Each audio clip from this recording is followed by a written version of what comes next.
Tenemos como invitado hoy al licenciado Manuel Mora y Araujo, destacado sociólogo. Muchas gracias por estar con nosotros, Manolo. Al contrario. Han fallecido en los últimos días dos personas muy importantes, dos personalidades de la vida académica. Ernesto Laclau, en España, durante un viaje a Sevilla, él vivía en Londres, y Eliseo Verón. Queremos hablar con Manuel Mora y Araujo de estos dos grandes y recordarlos más allá de los alineamientos políticos partidarios circunstanciales. Vos estudiaste con ambos. Bueno, yo estudié en la Facultad de Filosofía y Letras, donde ambos eran estudiantes, un poquito antes que yo, pero muy poco más.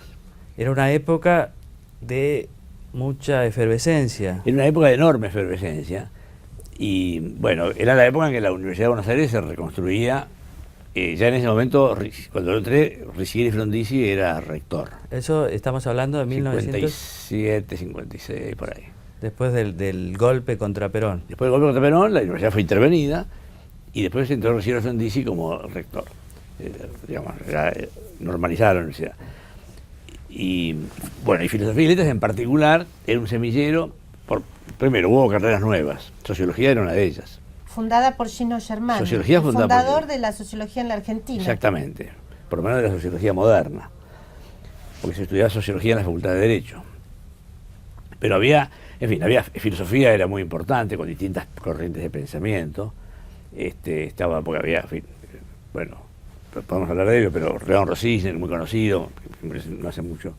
Pero, por ejemplo, estaba Mario Bunge, que venía por otro lado, filosofía del conocimiento y lógica. Claro. Bueno, positivista. Y el mismo Riccieri Frondizi, sí, positivista. Después había, bueno, un importante departamento de historia, psicología, empezó así con Blecher, fue el orientador, un conductista, pero bastante abierto a las tendencias psicoanalíticas. Y, bueno, lo cierto es que yo entré así, porque había empezado Derecho, pero no era para mí. Y fui a Sociología en el segundo año de la carrera. Ajá. Y el primer año era un año de introducciones, que había que elegir 4 de todas las que había, y era un año común a todos. Entonces ahí se generó, bueno, ya no era mucha gente, esa es la realidad. Se generó un clima, bueno, del cual salieron muchas personas conocidas. Ahora hablamos de ellos, porque se han muerto, pero la verdad es que hay muchos más, ¿no? Y lo interesante para mí de esos años es que el clima como decías vos, de efervescencia intelectual, estaba muy impregnado de un valor fundamental, que era el pluralismo, ¿no? O sea, uno podía pensar una cosa o la contraria. De hecho, yo tuve profesores, muchos extranjeros venían por lo pronto. Por ejemplo, a un historiador marxista, Ruggero Romano, y podías tener a alguien conservador, o a alguien de ideas muy distintas. Y realmente el valor fundamental era que las ideas se discuten, y uno puede discutirlas hasta matarse, pero se respeta el pensamiento distinto. Y estudiando además, leyendo de todo. Ahora uno ve que hay más reticencia a la lectura. Bueno, ahora viste, es terrible, porque qué página, uno tenía los libros, nada. Bueno, primero. Segundo, tenías que aprender de todo y empaparte de las ideas más disímiles. Y bueno, y había mucha militancia estudiantil, y de hecho a ambos yo los conocí, bueno, a Eliseo lo tuve de ayudante de cátedra, pero además a ambos los conocí en la actividad militante. ¿Y te acordás de Eliseo Verón en qué cátedra empezó de ayudante? No importa. No me acuerdo. ¿Y de dónde militaba cuando empezó Eliseo? Bueno, el centro de estudiantes era un semillero de militancia estudiantil. Claro. Estaba dominado por la agrupación que tenía una orientación más bien de socialismo moderado, pero algunos, particularmente Ernesto Laclau, se fue moviendo hacia el trotskismo. Ajá. Yo militaba en una agrupación estudiantil que era más bien la cripto-bolche, como se decía, filo-bolche. Vos incluso tenés formación marxista. Bueno, estudié mucho marxismo. Claro. Y la verdad, en esos años mi marxismo era más adolescente, porque en esos años me formé más bien en la línea Germani y algunos profesores que venían, bueno, entre la sociología moderna, empírica, metodológica, más las tendencias bueno, yo lo mencioné Mario Bunge, digamos, esto del empirismo lógico y el positivismo filosófico, me influyeron muchísimo, y eso me ha alejado del marxismo. Pero de todas maneras me interesaba mucho hablar con profesores marxistas.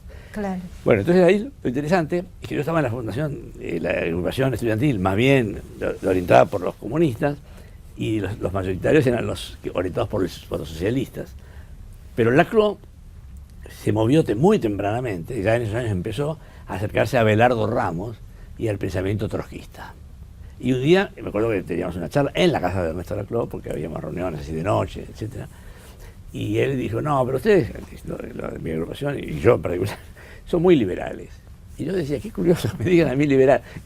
Nunca me imaginé en esos años que yo me sentiría un liberal pleno años después, ¿no? Ahora, pero ¿cómo? ¿Abelardo Ramos era trotskista? ¿No abrevó en el pensamiento nacional? Sí, por eso, pero él luego, decía, o sea, era un trotskista nacional y popular. Era un trotskista, bueno, claro, era eso. Eso, en realidad, debo decirte que me parece que fue bastante consistente toda la vida, ¿no? Ajá. Si bien después se dedicó a la historia y tuvo una formación en Inglaterra muy importante. Pero siempre fue una persona de pensamiento en una línea, por así decir, no democrático burguesa, como se puede decir hoy, ¿no? Claro, ¿y qué queda de él, digamos, de Laclau? Laclau? Bueno, el tema es que está, claro, todo esto, la Argentina se convirtió, digamos, primero, yo quiero subrayar este asunto porque me parece fundamental, ¿no?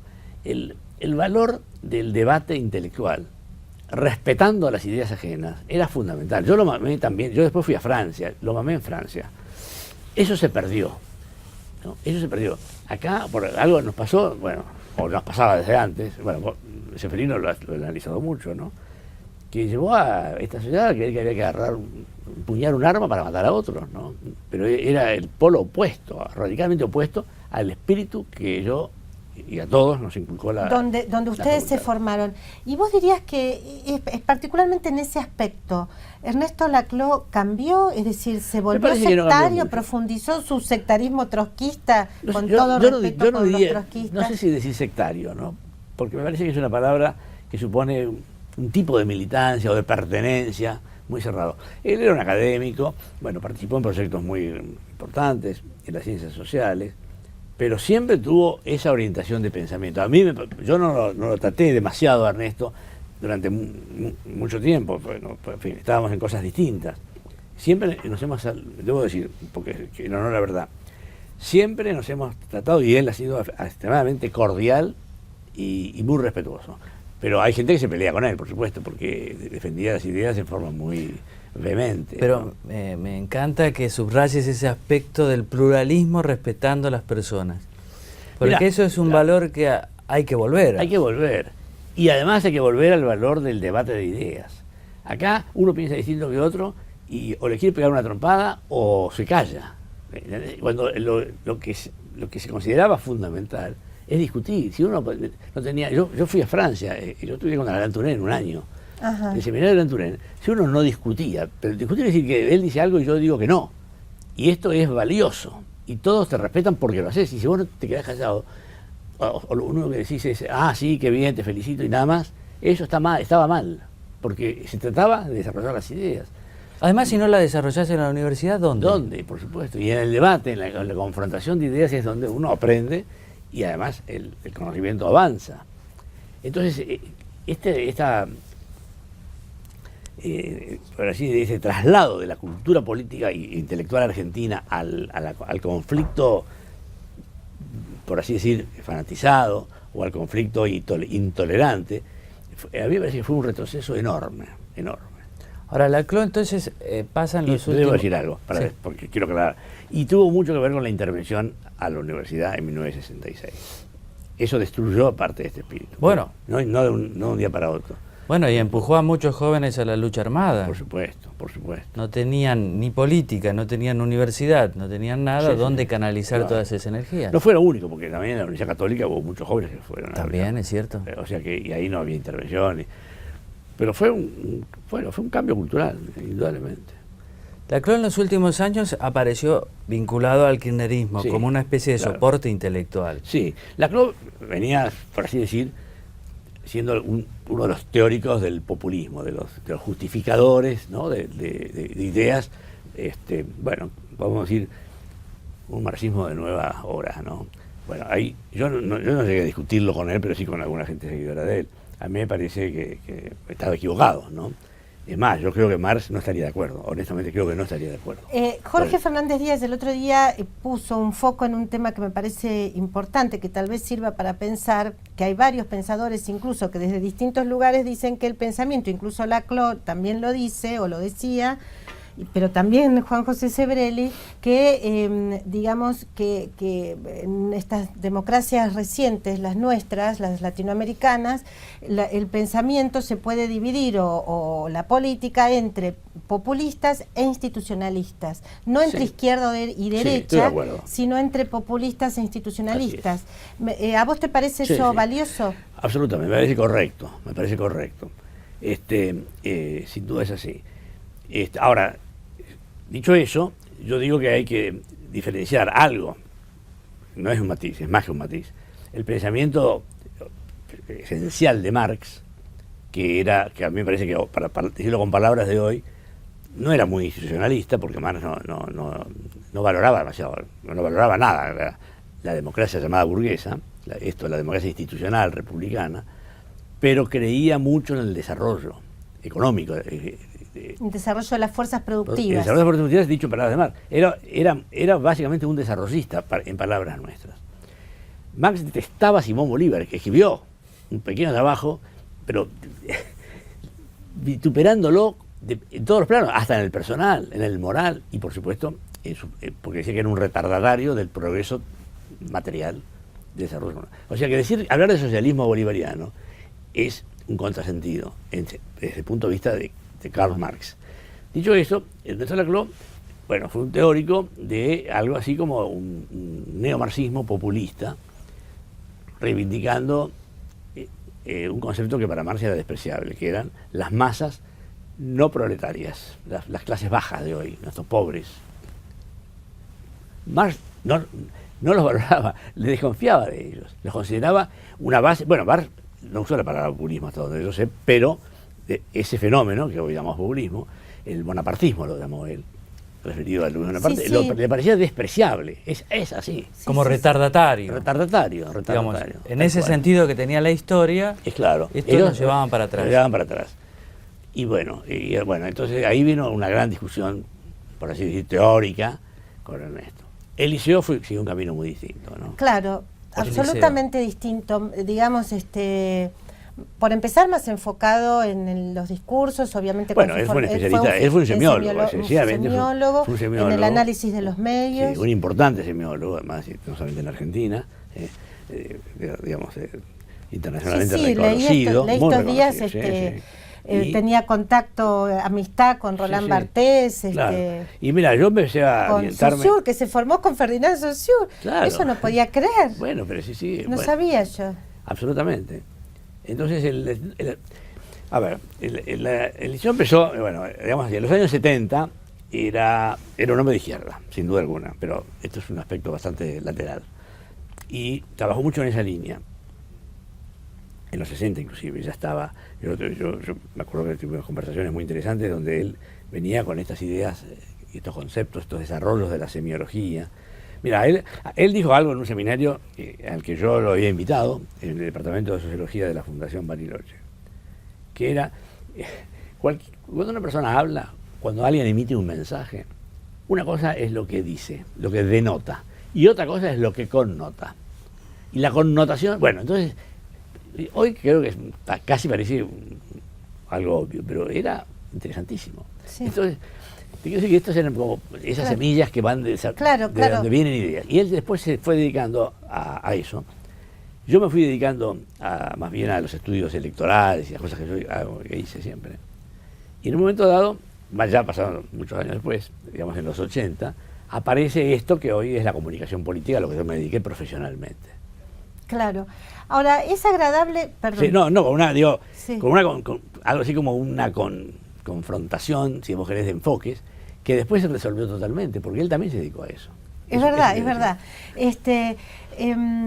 Lo que digo, me parece muy valioso estar hablando de intelectuales, digamos, del aporte, o uno podrá estar más o menos de acuerdo, pero digamos, del aporte de los intelectuales a la política, y bueno, y que estos intelectuales, digamos, han sido importantes en la Argentina reciente, y me parece valioso hablar de ellos también. Sin embargo, me parece que, y esta sería mi última pregunta, que justamente en los últimos 10 años, tal vez digamos, la idea de intelectual o el concepto, la noción de intelectual ha sido un poquito bastardeada, tal vez porque, bueno, solo hubo demasiado foco en los intelectuales que algún marxista llamaría orgánicos, digamos, sí, orgánicos, claro, al poder, o digamos, aplaudidores del poder, ¿no?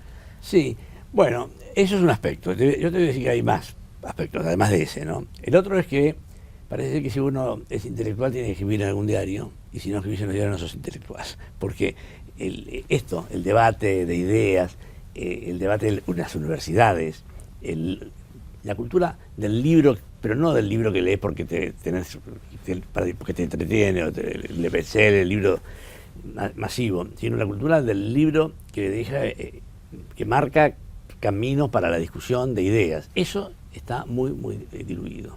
Claro. Es así. Muy bien. Estamos así.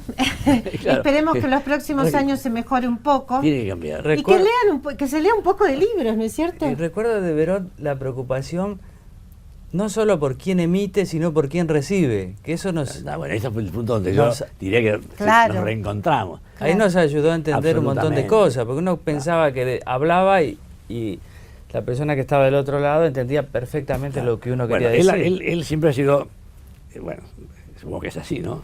Un hombre cercano a Humberto Eco, ¿no? Claro. Y Humberto Eco es quien más, quizás, o mucho, ha insistido en que lo que importante no es lo que la información hace con la gente, que es la preocupación continua de muchísimas personas, lo que hacen los medios de prensa con la gente, sino qué hace la gente con la información, que es exactamente ese punto. Y de ahí desarrolla Manuel Moray Araujo su teoría realmente desafiante para pensar el mundo hoy, que es El poder de la conversación, que por otra parte es un libro tremendamente valioso. Y bueno, y lo despedimos, Seferino. Muchas gracias, Manuel, por haber estado con nosotros. Un gusto. Gracias.